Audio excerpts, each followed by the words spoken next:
રાધનપુર તાલુકાના મહેમદાબાદ ગામ ખાતે દશરથભાઈ પટેલ નામના ખેડૂતે પાટણ જિલ્લામાં પ્રથમ સોયાબીનની ખેતી કરી।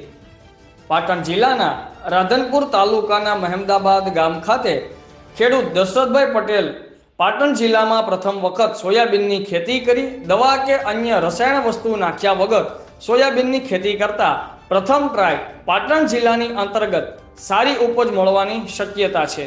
તેને લઈ આજુબાજુના ગામના ખેડૂત લોકો પણ પ્રેરાય અને ખેતી કરવા તથા સારો ભાવ મળશે, સારી ઉપજ થશે તેવી આશા ગામના ખેડૂતોને બંધાઈ હતી।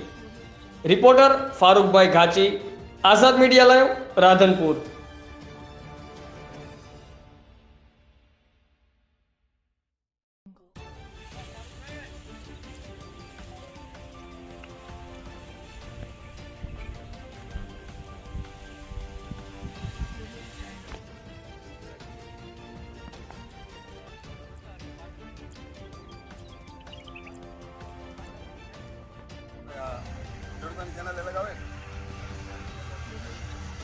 क्यों पहला क्यों है बताइए वाला बात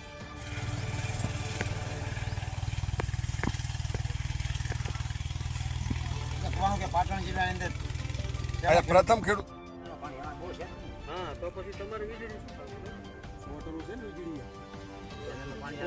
વીજળી પર તો બધી મોટર છે મારે બધી કેવા તો બધી।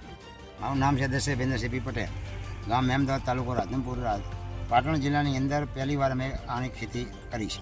એના માટે હવે દવાઓ છાંટવાની કોઈ અમે જોવામાં ઉપયોગ કરી નથી અને સોયાબીનની અંદર વીઘે 25-30 મણનો ઉતારો આવવાનો સંભાવના છે। મને ફાલ આવ્યો ઘણો, ફૂલે ખૂબ આવ્યા છે બસ।